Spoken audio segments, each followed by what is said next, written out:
एक बार तथागत गौतम बुद्ध से एक ब्राह्मण ने पूछा, आप सब लोगों को ये बताते हैं कि आत्मा, स्वर्ग और पुनर्जन्म नहीं है, क्या यह सत्य है? इस पर गौतम बुद्ध बोले, आपको ये किसने बताया कि मैंने ऐसा कहा है? ब्राह्मण बोला, नहीं, ऐसा किसी ने नहीं बताया। इस पर गौतम बुद्ध बोले, फिर मैंने ऐसे कहा, यह बताने वाले व्यक्ति को आप जानते हो? ब्राह्मण, नहीं। तो गौतम बुद्ध बोले, मुझे ऐसा कहते हुए आपने कभी सुना?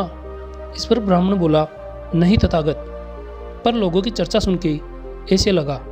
अगर ऐसा नहीं है तो आप क्या कहते हैं? इस पर गौतम बुद्ध बोले, मैं कहता हूँ कि मनुष्य को वास्तविक सत्य स्वीकारना चाहिए।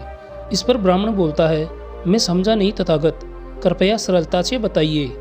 गौतम बुद्ध बोले, मनुष्य के 5 ब्रह्म ज्ञानेंद्रियाँ हैं जिसकी मदद से वह सत्य को समझ सकता है। पहला, आँखें, मनुष्य आँखों से देख सकता है। दूसरा, कान, मनुष्य कानों से सुन सकता है। तीसरा, नाक, मनुष्य नाक से श्वास लेता है। चौथा, जीवा, मनुष्य जीवा से स्वाद लेता है। और 5वां, त्वचा, मनुष्य त्वचा से स्पर्श महसूस करता है। इन 5 ज्ञानेंद्रियों में से 2 या 3 ज्ञानेंद्रियों की मदद से मनुष्य सत्य जान सकता है। इस पर ब्राह्मण बोला, वो कैसे तथागत? इस पर गौतम बुद्ध बोले, आंखों से पानी देख सकते हैं कि वह ठंडा है या गर्म है, यह जानने के लिए त्वचा की मदद लेनी पड़ती है। वह मीठा है या नमकीन, ये जानने के लिए जीभ की मदद लेनी पड़ती है। इस पर ब्राह्मण बोला, फिर भगवान है या नहीं, इस सत्य को कैसे जानेंगे तथागत? इस पर गौतम बुद्ध बोले, आप वायु को देख सकते हो? ब्राह्मण बोला, नहीं तथागत। फिर गौतम बुद्ध बोले, इसका मतलब वायु नहीं है, ऐसा होता है क्या? ब्राह्मण, नहीं तथागत। गौतम बुद्ध बोले, वायु दिखती नहीं, फिर भी हम उसका अस्तित्व नकार नहीं सकते, क्योंकि हम वायु को ही हम सांस के द्वारा अंदर लेते हैं और बाहर निकालते हैं। जब वायु का झोंका आता है तब पेड़ पत्ते हिलते हैं, ये हम देखते हैं और महसूस भी करते हैं। अब आप बताइए, भगवान हमें 5 ज्ञानेंद्रियों से महसूस होता है? इस पर ब्राह्मण बोला, नहीं तथागत। गौतम बुद्ध बोले, आपके माता पिता ने देखा है? ऐसा उन्होंने बताया होगा। ब्राह्मण, नहीं तथागत। गौतम बुद्ध, फिर परिवार के किसी पूर्वज ने देखा होगा, ऐसा आपने सुना होगा? ब्राह्मण, नहीं तथागत। इस पर गौतम बुद्ध बोले, मैं यही कहता हूँ, जिसे आज तक देखा नहीं गया, जिसे हमारी ज्ञानेंद्रियों से जान नहीं सकते, वह सत्य नहीं है, इसलिए उसके बारे में सोचना व्यर्थ है। इस पर ब्राह्मण बोला, वह ठीक है तथागत, पर हम जिंदा हैं, इसका मतलब हमारे अंदर आत्मा है, ये आप मानते हैं या नहीं? इस पर गौतम बुद्ध बोले, मुझे बताइए, मनुष्य मरता है, मतलब क्या होता है? ब्राह्मण बोला, आत्मा शरीर के बाहर निकल जाती है, तब मनुष्य मर जाता है। इस पर गौतम बुद्ध बोले, मतलब आत्मा नहीं मरती? ब्राह्मण बोला, नहीं तथागत, आत्मा अमर है। इस पर गौतम बुद्ध बोले, आप कहते हैं आत्मा कभी नहीं मरती, आत्मा अमर है, तो ये बताइए, आत्मा शरीर छोड़ती है या शरीर आत्मा को छोड़ता है? इस पर ब्राह्मण बोलता है, आत्मा शरीर को छोड़ती है। गौतम बुद्ध बोले, आत्मा शरीर क्यों छोड़ती है? इस पर ब्राह्मण बोला, जीवन खत्म होने के बाद आत्मा छोड़ देती है। गौतम बुद्ध, अगर ऐसा है तो मनुष्य कभी नहीं मरना चाहिए। दुर्घटना, बीमारी, घाव लगने के बाद भी बिना उपचार के जीना चाहिए। बिना आत्मा की मर्जी के मनुष्य नहीं मर सकता। इस पर ब्राह्मण बोला, आप सही कह रहे हैं तथागत, पर मनुष्य में प्राण है, उसे आप क्या कहेंगे? गौतम बुद्ध बोले, आप दीपक जलाते हैं? ब्राह्मण बोला, हाँ तथागत। इस पर गौतम बुद्ध बोले, दीपक यानी एक छोटा दिया, उसमें तेल, तेल में बाती और उसे जलाने के लिए अग्नि चाहिए, बराबर बोल रहा हूँ? इस पर ब्राह्मण बोला, हाँ तथागत। गौतम बुद्ध बोले, फिर मुझे बताइए, बाती कब बुझती है?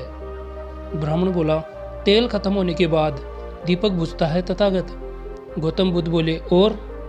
इस पर ब्राह्मण बोला, तेल है पर बाती खत्म हो जाती है, तब दीपक बुझता है। गौतम बुद्ध बोले, इसके साथ तेज वायु के प्रवाह से, बाती पर पानी डालने से या दिया टूट जाने पर दिया बुझ जाता है। अब मनुष्य शरीर भी एक दीपक समझ लेते हैं, और प्राण मतलब अग्नि यानी ऊर्जा। सजीवों का देह 4 तत्वों से बना है, पहला, पृथ्वी घन रूप पदार्थ यानी मिट्टी। दूसरा, आप स्वयं द्रव रूपी पदार्थ यानी पानी। तीसरा, वायु अनेक प्रकार की हवा का मिश्रण। और चौथा, तेज ऊर्जा, ताप और उष्णता। इसमें से एक पदार्थ अलग कर देंगे, ऊर्जा और ताप का निर्माण होना बिल्कुल रुक जाएगा, मनुष्य निष्क्रिय हो जाएगा। इसे ही मनुष्य की मृत्यु कहा जाता है।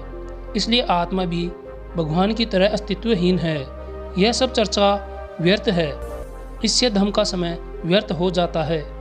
इस पर ब्राह्मण बोला, जी तथागत, फिर धम्म क्या है और इसका उद्देश्य क्या है? इस पर गौतम बुद्ध बोले, धम्म का मतलब अंधेरे से प्रकाश की ओर ले जाने वाला मार्ग है। जीवन के सूत्रों को समझना और उनके उपयोग से जीवन से दुख दूर करने का मार्ग ही धम्म है।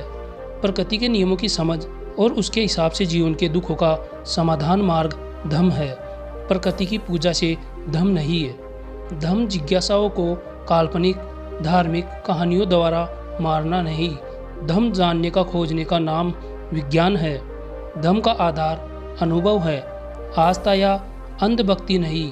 धम्म जानने के बाद मानने में है, आस्था में नहीं। धम्म मानव को मानव और जीवों का सहारा बनाने में है। धम्म अपना सहारा खुद बनने में है, न कि किसी देव कृपा के इंतजार में बैठे रहने में है। दुख दो प्रकार के होते हैं, एक प्राकृतिक और दूसरा मानव निर्मित।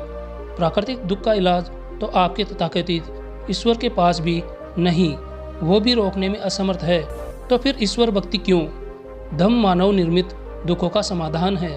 क्यों हमारे जीवन में प्राकृतिक दुख एक तालाब के समान है, पर मानव निर्मित दुख समुद्र के समान है।